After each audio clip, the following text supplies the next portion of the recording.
and you don't have a shred of compassion to say, how do we stop this? How do we just get this to end? And your only take on it is kill them all.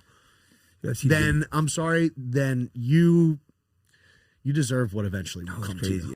Yeah, all of a sudden, you know, any sane person who hasn't subscribed to that propaganda or been brainwashed by it will have a shred of compassion for people on both sides. No, exactly. I have compassion for the Jewish people too. People on I'm both not on their sides. side, but I have compassion for the regular people over there, the children. Yeah. And the truth is, you know, we don't get to see it, but Netanyahu's not popular. I mean, people don't, a lot of people don't know this, but, you know, leading up to October 7th, he was on the verge of being overthrown, you know, completely, because the people of Israel, they didn't get any good treatment during COVID. The war is popular there, though. I think like 70% of people or something want like full genocide. It's pretty crazy. That's some insane brainwashing. If that's true, I mean, I wouldn't doubt it at this point. Who knows? You know, after the study, I've never seen a study. I don't know exact figures. But the fact that anybody does is crazy. You know, the fact that anybody, you know, even a small minority, that's not okay. You know, that's you wouldn't accept that for your people. No. So I would never want full genocide of any people. But it's like, no. Things are changing with the censorship and stuff too. It's loosening up quite a bit. Like even YouTube, first I was getting videos pulled down. Now not much is getting pulled off. We got guys like Nick on there. When I met Nick, it really hit me. He said something. What did he say? They banned me, and then I'm not allowed to defend myself anywhere, and they're able to tell my story for me. Yeah, that was when I was like, wow, that's an extremely powerful thing. No, so I'm like, okay, to be silenced while the people that hate you or criticize you have free range just to. Yeah, and I go, oh, you know what? Say anything. I'm like, oh, I'll get you on like 5 or 6 big podcasts. The only people that would get them on were the Hodge twins. Yeah, everyone else said no. Like, no, not his names, but like big name people. No, and won't have Nick. Won't have Nick. I'm like, he said something the other day. You know, I don't like us. We were talking about earlier. I don't really have the time to watch a whole podcast, but I saw a clip and talking about with the Nelk boys how much things have changed because they brought on like an official figurehead. You know, obviously he was brought on, and what used to happen is like, you know, a couple of years ago, if you would have brought Nick Fuentes on your show, the woke mob, the majority of people would come to you and you'd have to issue some sort of apology. Go to a rabbi, apologize. Yeah, and then now we're at a point where you bring on the elected leader of a country who should be a safe bet, you know, relatively, and the outrage. You have to go talk to Nick or Dan. I tweeted out. Now you got to talk to Nick or Dan. And I was like, wow. And, you know, he said that, and I said, man, that's a good sign. That's it is. It just shows how the change. Whether or not you agree with one or all the things he says, the fact of the matter is that the public perception is changing very, very rapidly. They spent their entire day doing like a struggle session. They brought Nick.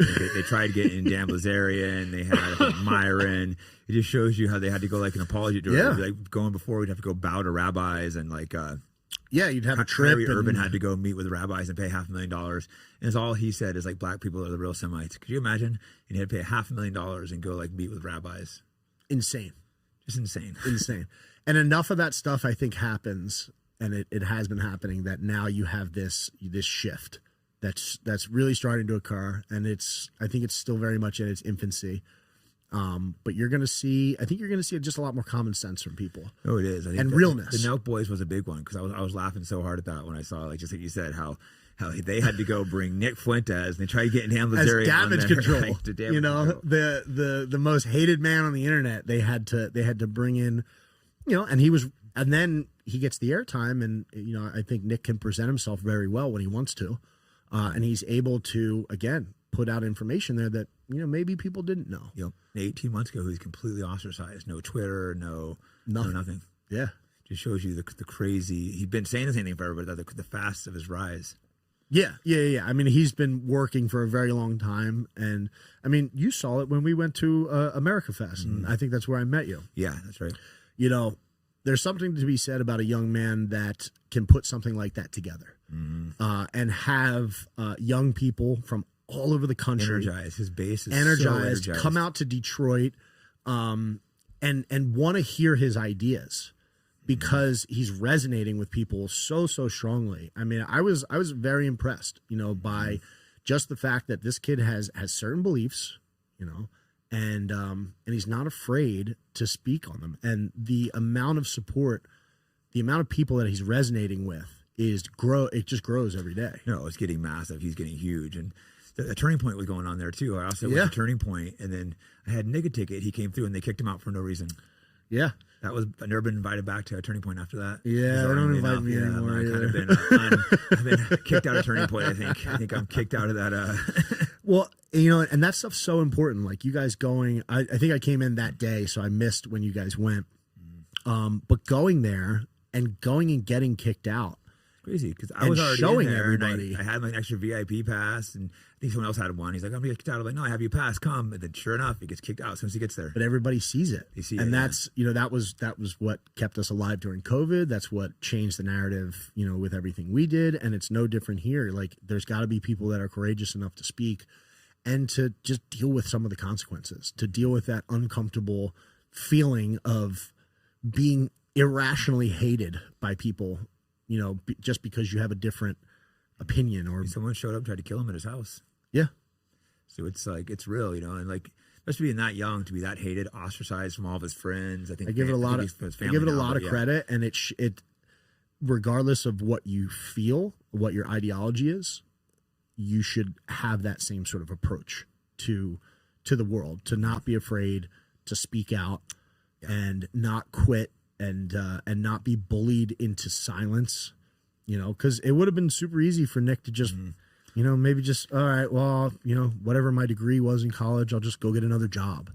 You Stop know, talking about it. Yeah, I'll just, you know, I got fired from my job at the Daily Wire. Maybe I'll pick up a job somewhere else, and I'll just, you know, I just won't talk about it as much. I think he had a couple hundred people watching a night while he streamed for like years. You know, maybe he had more than that, but it wasn't very many for a long time. But he just stayed on and on. Well, that's like, you know, it's that characteristic, again, regardless of whether you agree with his ideas or not, you have to admire that, because that is what men are supposed to be doing. I couldn't agree more. Back to the original discussion. Always respect him, and guys like him, guys that really stand up and encourage for their belief of what they believe in. I think it's guys like Dan Blazarian. Have you met him yet? Yeah. Maybe we came through Matt, right? Yeah, me and Matt went, and I got to meet him last night. Yeah, we had chatted, you know, briefly on the phone, and I've seen him speak out, and you know, he's another one. He's like demonized, and it's like people don't understand how much he truly believes in what the amount of money it's cost him and stuff. But he truly believes in it's what like saying. You know, it's all the common stuff like, oh, he's dumb. He's far from it.